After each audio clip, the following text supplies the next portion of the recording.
Assalamualaikum warahmatullahi wabarakatuh. Terima kasih atas kesempatan yang diberikan pada saya. Perkenalkan, nama saya Fira Fidianti, jurusan Komputer Sains Akuntansi. Saya di sini akan melanjutkan materi yang telah Bapak berikan, yang berjudul pengertian sistem dan analisis sistem. 1. Definisi sistem. Sistem adalah sekumpulan atau komponen apapun secara fisik yang saling berhubungan satu sama lain dan bekerja sama secara untuk mencapai satu tujuan tertentu. Ada dua kelompok pendekatan di dalam mendefinisikan sistem, yaitu sistem yang ditekankan pada prosedurnya dan sistem yang ditekankan pada komponen atau elemennya. Pendekatan sistem adalah sekumpulan atau komponen apapun secara fisik yang saling berhubungan satu sama lain dan bekerja sama secara untuk mencapai satu tujuan tertentu. Ada dua kelompok pendekatan di dalam mendefinisikan sistem, yaitu sistem yang ditekankan pada prosedurnya dan sistem yang ditekankan pada komponen atau elemennya. Subsistem merupakan komponen atau bagian dari suatu sistem. Subsistem ini bisa fisik ataupun abstrak. Subsistem sebenarnya hanya sistem di dalamnya satu sistem. Ini bahwa sistem berada pada lebih dari satu tingkat. 2. Karakteristik sistem. Karakteristik sistem sebagai berikut. Komponen sistem dalam kurung components. 2.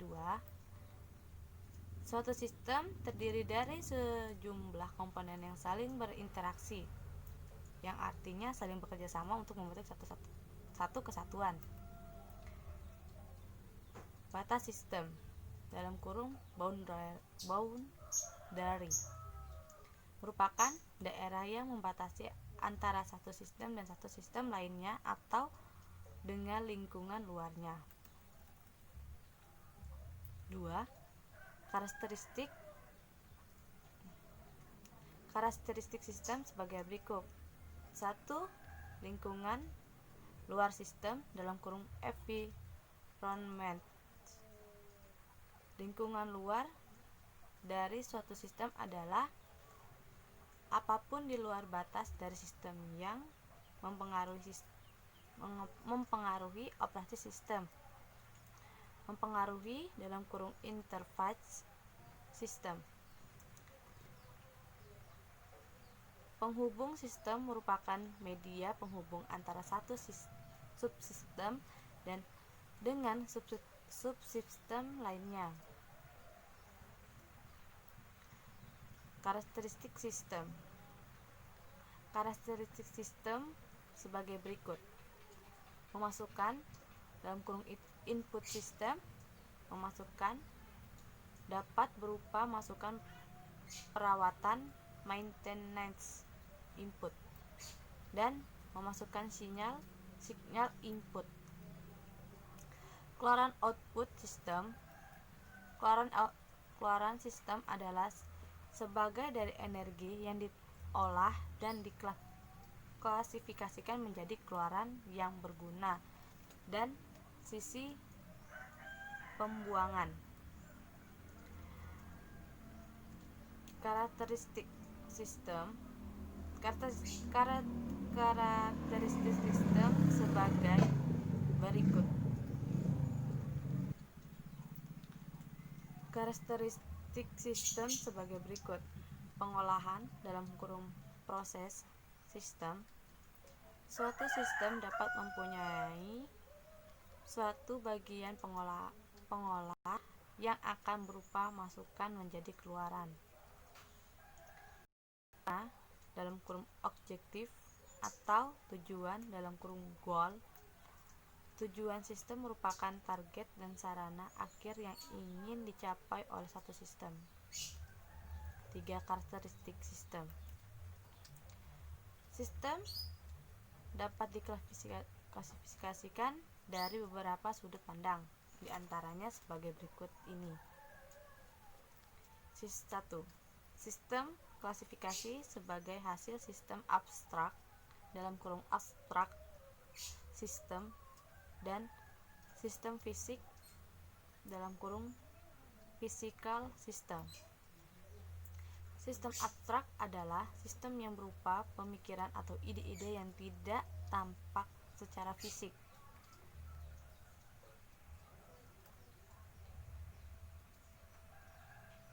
Kedua, sistem klasifikasi sebagai sistem alamiah (natural system) dan sistem pembuatan manusia (human-made system). Sistem alamiah adalah sistem yang terjadi melalui proses alam, tidak dibuat manusia.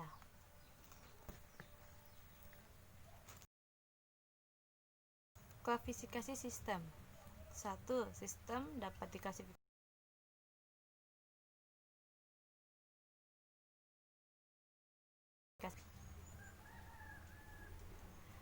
klasifikasi sebagai sistem tertentu (deterministic system) dan sistem tak tertentu (probabilistic system).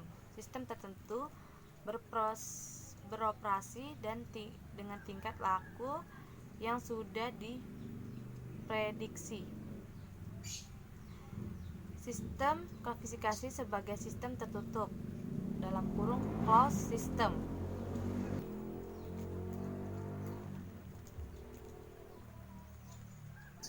Dan sistem terbuka (open system).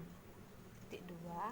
Sistem tertutup merupakan sistem yang tidak berhubungan dan tidak berpengaruh dengan lingkungan luarnya. 4. Pengertian pengembangan sistem. Pengembangan sistem (system development) dapat berarti menyusun suatu sistem yang baru untuk menggantikan sistem yang lama secara keseluruhan atau memperbaiki sistem yang telah ada. 1. Alasan pengembangan sistem: pertumbuhan organisasi untuk meraih kesempatan (opportunities) dan adanya instruksi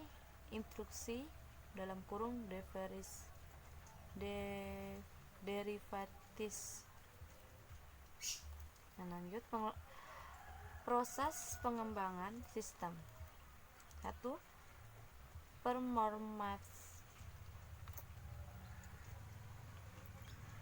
Performance kinerja,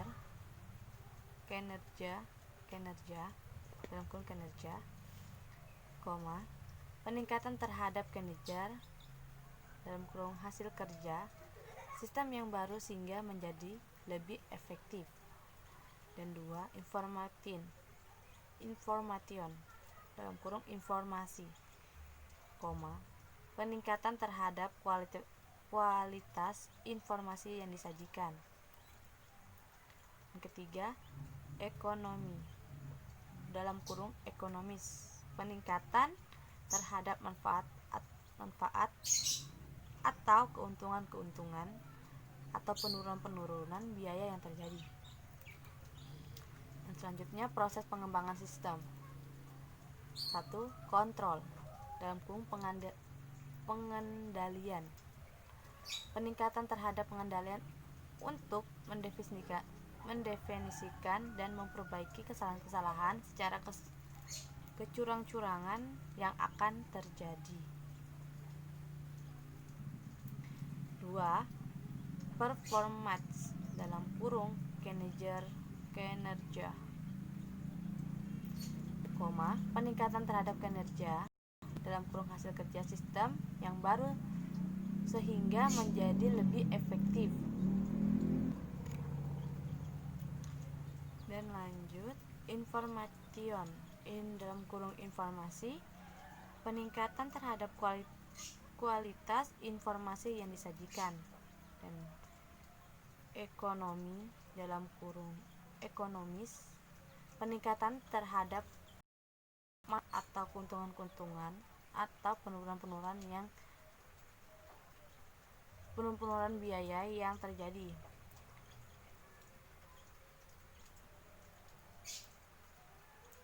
Selanjutnya, efisiensi. Dalam efisiensi, peningkatan terhadap efisiensi operasi. Dan selanjutnya, servis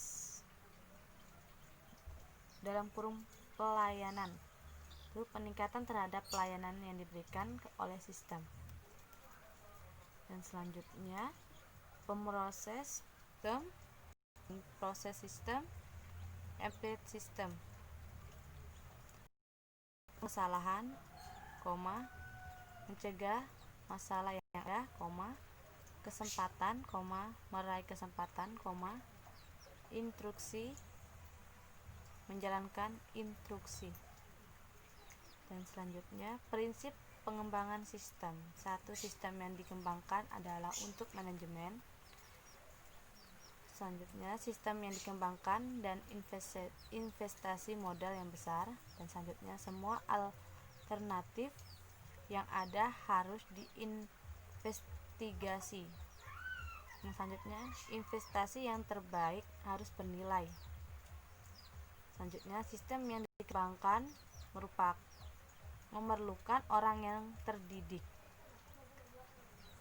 Dan selanjutnya, tahap kerja dan tugas-tugas yang harus dilakukan dalam proses pengembangan sistem. Proses pengembangan sistem tidak harus urut. Nah, selanjutnya, dokumentasi harus ada untuk pedoman dalam pengembangan sistem. Siklus hidup pengembangan sistem.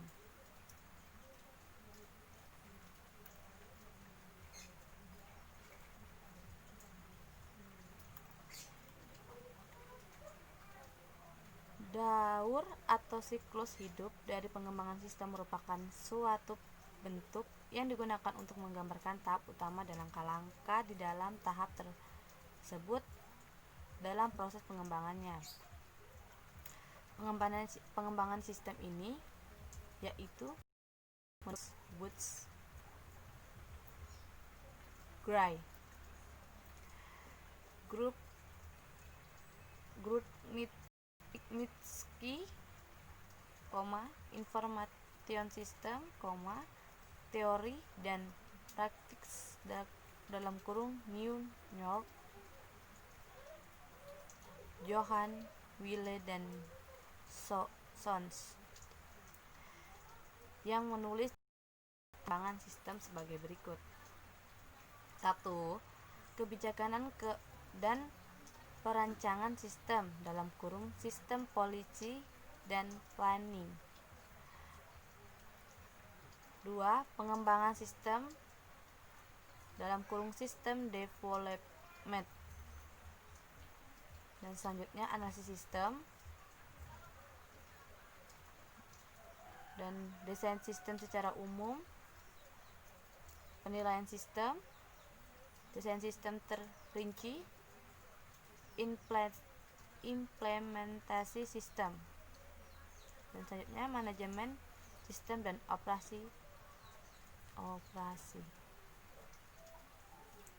Metode pengembangan sistem.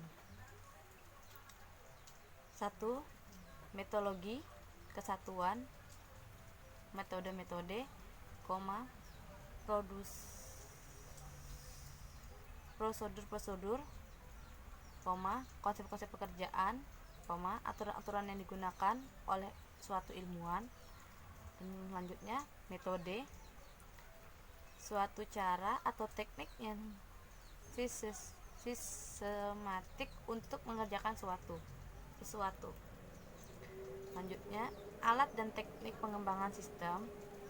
Alat yang digunakan dalam suatu metodologi umumnya berupa suatu gambar dan diagram atau grafik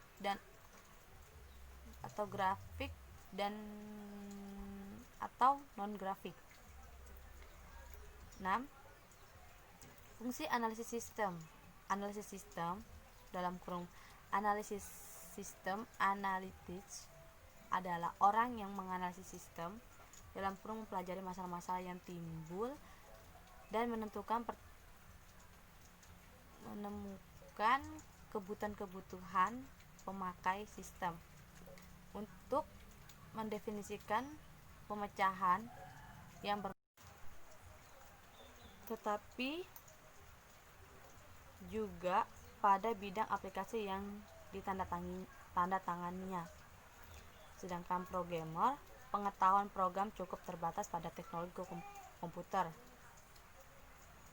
sistem komputer, utilities dan bahasa-bahasa program yang diperlukan. Dan analisis sistem, pekerjaan analisis sistem adalah pembuatan program terbatas pada pemecahan masalah secara garis besar. Menurut programmer, pekerjaan yang beralasan. Dan selanjutnya, analisis sistem perbedaan dengan pemrograman dalam programmer adalah orang yang menulis kode program untuk suatu aplikasi tertentu berdasarkan rancangan bangunan yang telah dibuat oleh analisis sistem. Tugas-tugas dan tanggung jawab analisis sistem dan pemrogram. Analisis sistem bertanggung jawab analisis sistem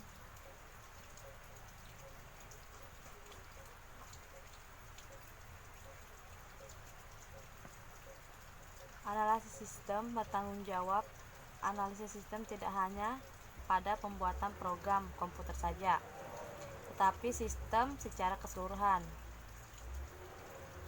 Menurut programmer, tanggung jawab program terbatas pada pembuatan program komputer. Pengetahuan analisis sistem harus luas, tidak hanya dapat teknologi komputer, tetapi juga pada bidang aplikasi yang ditandatanganinya.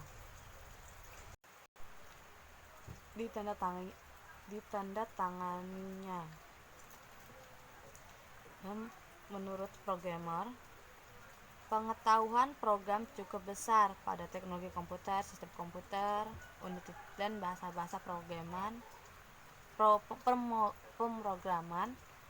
yang dipertemukan.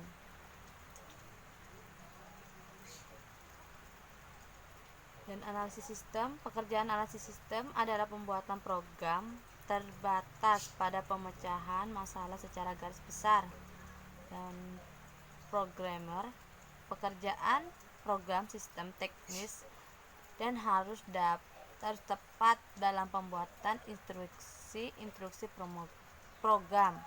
Dan analisis sistem, pekerjaan analisis melibatkan banyak orang dalam kurung teamwork, tidak terbatas pada sesama analisis sistem pemrograman, tetapi juga pemakaian sistem dan manajer pemrograman. Pekerjaan pemrograman tidak menyangkut hubungan dengan banyak orang, terbatas pada sesama pemrogram dan analis sistem yang mempersiapkan rancang bangun dalam kurung spesifikasi pemrogramannya. Dan sekian itu tentang materi pengertian sistem dan analisis sistem, dan kurang lebihnya saya mohon maaf atas ucapan atau perkataan. Dan sekian, wabillahi taufiq wal hidayah. Wassalamualaikum warahmatullahi wabarakatuh.